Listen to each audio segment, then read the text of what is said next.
I think we're live. Yes. Okay. Hi there, and welcome to this day in history for June 12th. June 12th is the 163rd day of the year in the Gregorian calendar, 164th in leap years, with 202 days remaining to the end of the world. End of the year. Not, please, not the end of the world. 202 days remaining to the end of the year.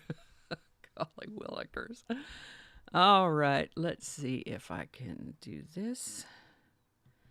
Today's word is jubate.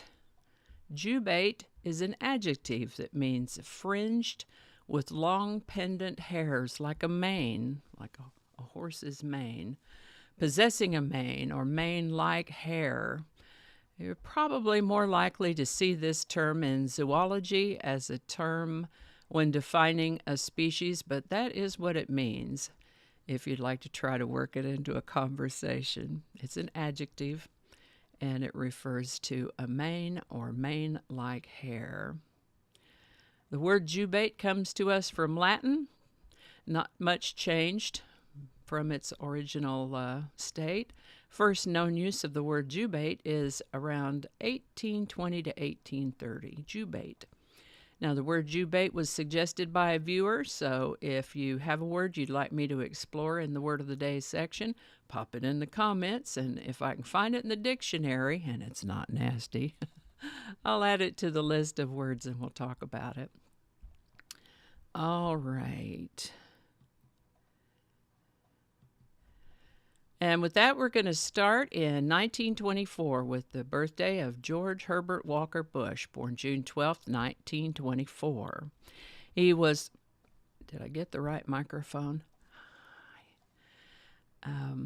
He was the 41st president of the United States, lived to the age of 94, and this reminds me that I need to make a list of all the presidents and their birthdays so we don't miss any of them.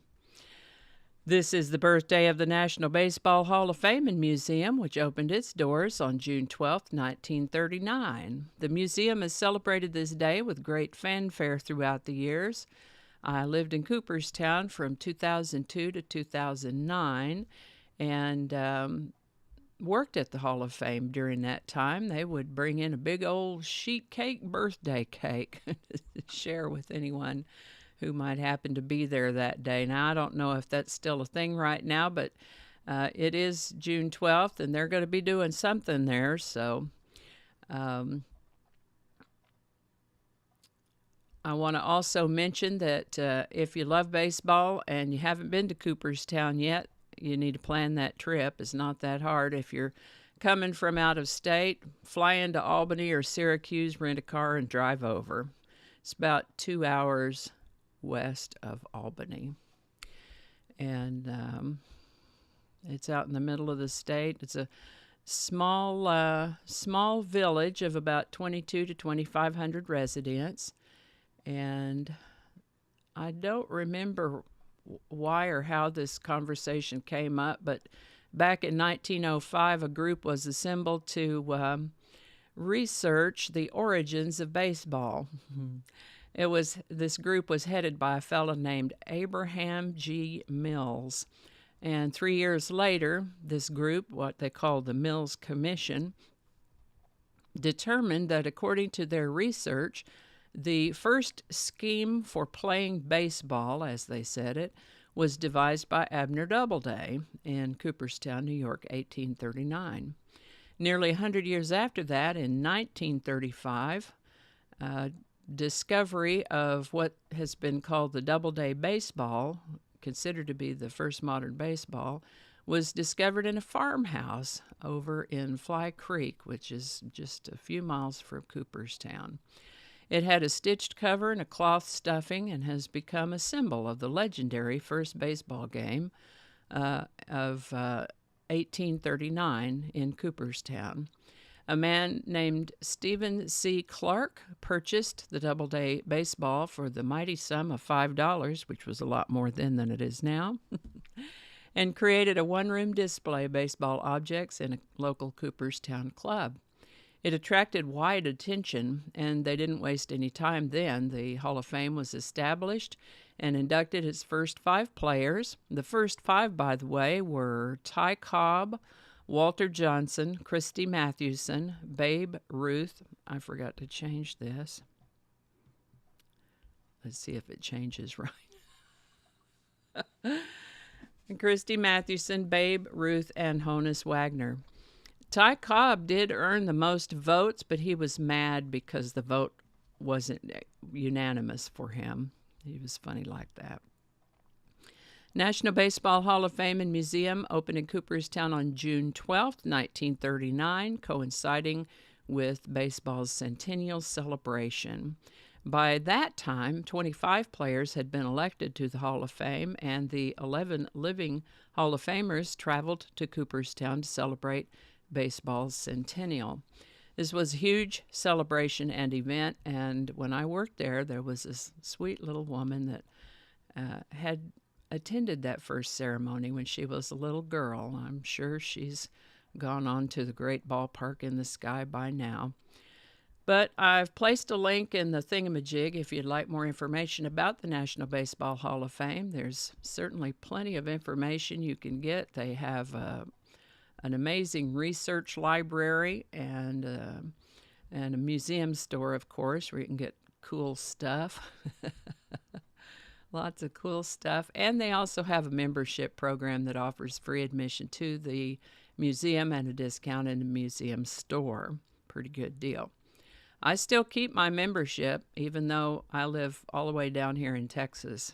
I left Cooperstown in 2009, so I still keep my membership. So if you love baseball, check it out. It's worth a look anyway. All righty, moving on to the next item. Let's try to remember to change the titles. There we go. Civil rights leader Medgar Evers was assassinated in the driveway of his home in Jackson, Mississippi on June 12, 1963. He was the field secretary for the National Association of the Advancement of Colored People, NAACP, and traveled widely in support of voting rights and school integration for African Americans. He was only 37 when he was killed. Mercy. Today's song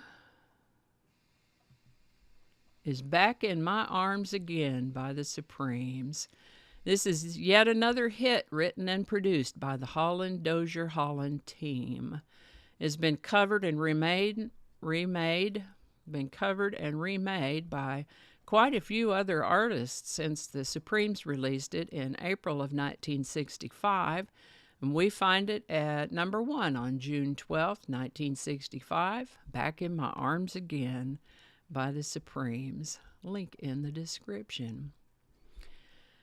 And I think that's going to do it for us today. Thank you so much for watching. Consider subscribing if you haven't already. Feel free to share this video with a link in your email, messaging, or social media. If you enjoy this series, you can check out the playlist that contains these videos, and there's a link to that in the description. That description lives on YouTube, so for other platforms, I'll include a link to my blog page, which is called No Really. And you can also find me on Rumble and BitChute. All those links in that description.